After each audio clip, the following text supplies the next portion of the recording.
Yes, now bless now, people. This one goes out to all the metalheads out there. And if you're on this, because you're just like learning a little bit about the music industry and so forth, peace be with you. You do the right thing, alright? We're learning about EARACHE records today, people. If there's any sort of misinformation I'm spouting via this Wikipedia page, let me know. We're going to have a little run through, we're going to have discussion. As always, we're going to have some laughs and some giggles. I've had a long day at work, people, so treat me with a little respect and kindness today, alright? So, let us go, yeah? Let's see what bands are on the label and so forth. Let's see who's behind the label, I don't know.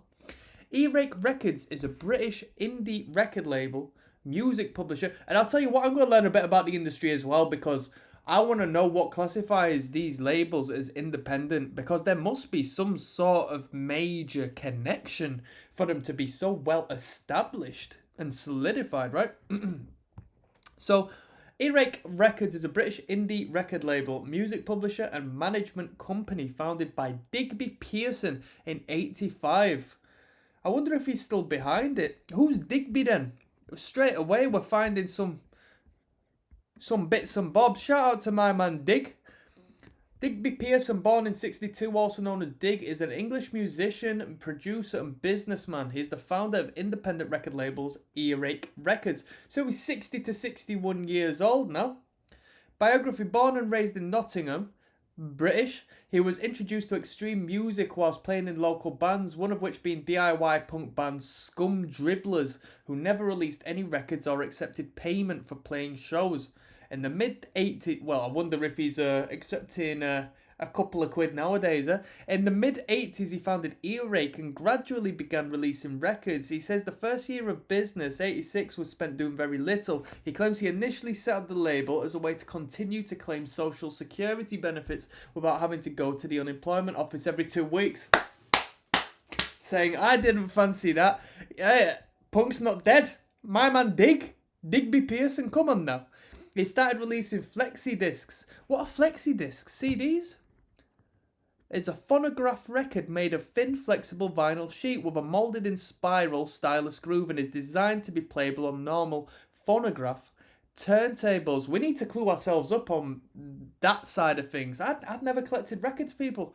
And then moved on to putting out a split between Concrete Socks and Heresy. Concrete Socks from Leeds? British crust punk band. They are largely seen as an early crossover thrash band who incorporated many thrash metal. Where they're from? Nottingham. Down the road from my man Dig, yeah? And Heresy. Ooh, we might have to check out some Heresy, because I've never delved into them. But they're supposedly a very good band. And an album by The Accused. In 87, he compiled 2 sessions by different lineups of the band Napalm Death and released them as the album Scum. Yeah, my man Digby, he's already contributed all he needs to do with that. The album proved popular, peaking at number 7 on the UK indie chart and receiving airplay on John Peel's show. I'm surprised that it blew up like it did from the get-go. That's crazy. Because Scum is a hard listen. It's a noisy listen. I've done a Scum listen through on this channel. I wouldn't by choice go back and listen to that record again. Not fussed. Both Napalm Death and Heresy are considered to be pioneering grindcore bands. Pearson is responsible for signing many pioneering heavy metal bands such as At the Gates, Bolt Thrower, Carcass, Cathedral, Godflesh, AC, Entombed, Morbid Angel, as well as Deicide Mortis and the Berserker. Oh, anybody know about the Berserker? I had like 3 albums by the Berserker on CD back in the day. Like tech grind stuff, man. As well as releasing more techno-orientated music and reissues of the label's earlier albums. 2015, Pearson won the Pioneer Award from the AIM Independent Music Awards. Yeah, rightfully so. That's crazy. Let's go back into EARACHE Records then and see what are going on. So, based in Nottingham, England, with offices in London and New York, the label helped to pioneer extreme metal by releasing early grind and death metal records between the late 80s and mid-1990s. Its roster has since diversified into more mainstream guitar music, working with bands such as Rival Sons, The Temperance Movement, Blackberry Smoke, Scarlet Rebels and The White Buffalo. Surely that's quite controversial, eh? I bet that's quite controversial. The company also hosted the EARACHE Express stage at Glastonbury Festival in 2017 and the EARACHE Factory at Boomtown 2018. The label's logo is a homage to Thrasher magazine, as Pearson was a skateboard culture enthusiast. There you go, little factoid, I didn't know that. So, history. EARACHE was founded in 85, right, we know about this. So, who prior to launching the label proper had compiled Anglican Scrape Attic, a proto-compilation of early hardcore punk and crossover thrash acts, which included Hyrax, Lip Cream and Concrete Socks. Accordingly, the first EARACHE record on vinyl in 87 with the catalogue number Mosh 1 was The Accused, The Return of Martha Splatterhead. This was followed by a split LP by the crust crossover band Concrete Socks and the proto-grind band Heresy. The label's first Scum came third. Okay. Yep, who cares about that? Although intrinsically linked with death metal, the label's catalogue is varied and also includes Welsh ragga metal act Dub War, Birmingham's industrial metal pioneers Godflesh, Nottingham's Pitch Shifter, hardcore techno outfit Ultraviolence, Mick Harris's industrial experimental group Scorn, John Zorn-led experimental group Naked City, and doom and sludge metal bands Sleep and Acid Bath. Sleep and Acid Bath, well, fitting well on the bill, in my personal opinion. And you won't turn them down, putting out records by Sleep and Acid Bath. Jeez.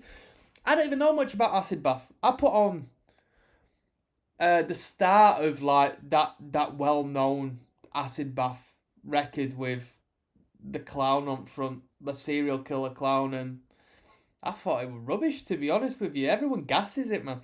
In the early 1990s, Columbia Records, seeking to break into metal, signed a deal with EARACHE. Columbia would license rights and market this. There we go. This is the major connections now. So in the early 90s, Columbia Records, seeking to break into metal, signed a deal with EARACHE. Columbia would license rights and market and distribute them in the Americas, with rights reverting to EARACHE upon completion of the deal term. It is widely accepted that Columbia failed to deliver the expected sales that they themselves had projected, and thus they sought to prematurely terminate the agreement. My man Dig had the major label around his finger. What do you mean we're not hitting numbers? He turned the game upside down with that.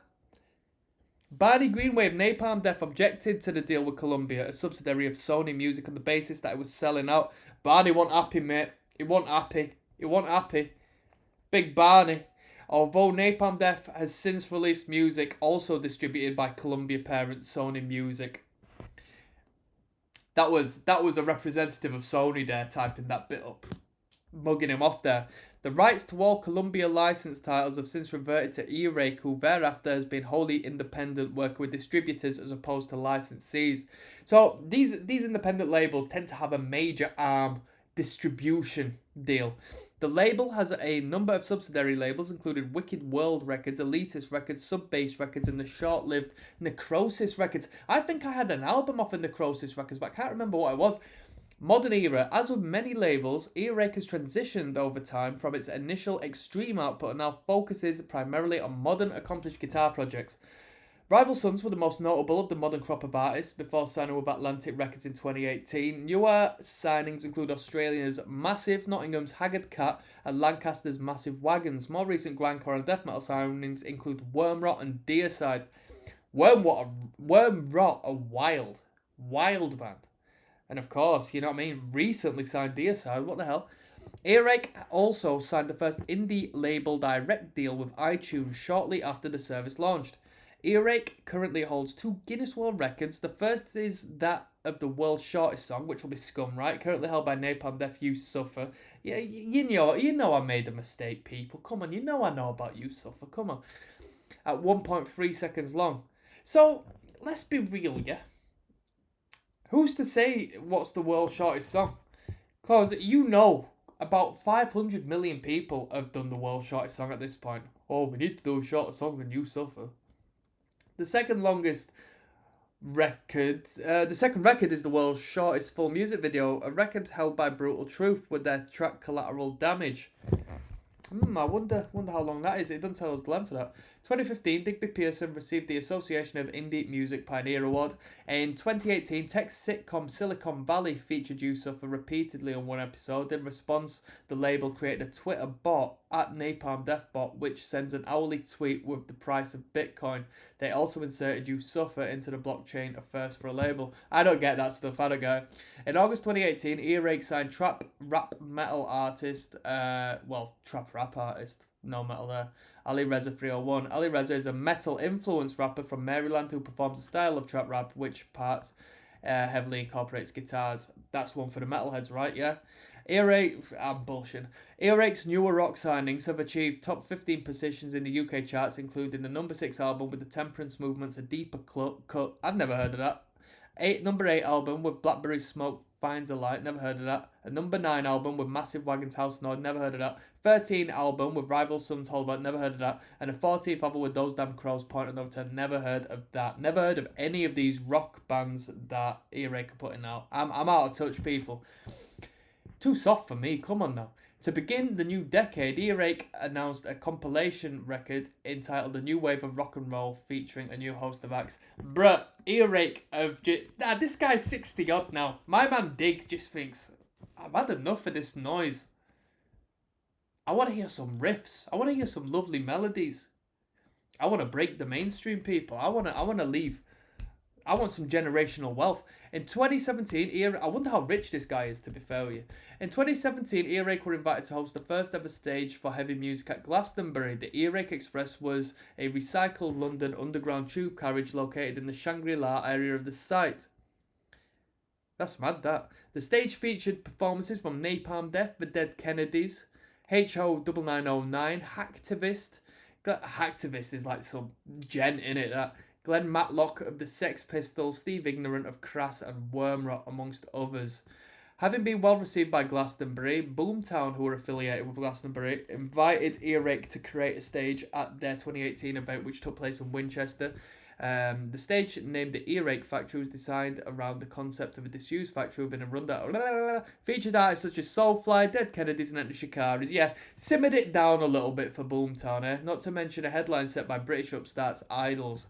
In 2019, EARACHE will be hosting an event at Camp Bestival in Dorset, bringing along Napalm Death, Lawnmower Death, Diamond Head, Phil Campbell Death, and the Bastard Son Death and Nosebleed Death. Criticism. Right, good stuff coming up now, people. Hold on tight. Shout out to my man Dick. Hold on tight. I'm rating the guy so far. I'm rating the label. Over the years, the relationship between the label and some of its former artists have become fraught, and Pearson has made a number of disparaging blog posts, among others. Jace Clayton from Pitch Shifter and Barney Greenway of Napalm Death. Greenway responded that Pearson expects everybody to be subservient, while Clayton called Pearson petty and vindictive, and criticised the label for not allowing fans to stream or purchase Pitch Shifter's albums that were released on EARACHE. You signed the contract. That's the rights. EARACHE will own the masters. EARACHE probably gave a loan to the band to go forth and get studio time to record the record. Potentially, this is how it can work. And in doing so, they own the master recordings. They've paid for the product. So they can say, no, you're not using our master recording nowhere. It's ours. In the documentary Slave to the Grind, Scott Carlson from Repulsion accused EARACHE of not paying the band, adding, I'm sure they sold way more record than they told us they did. I've heard this 20 times over. I've heard this so much, lying about the numbers. Former Iron Monkey drummer Justin Greaves accused EARACHE of refusing to support the band financially in an emergency when doing a European tour. Should they do that?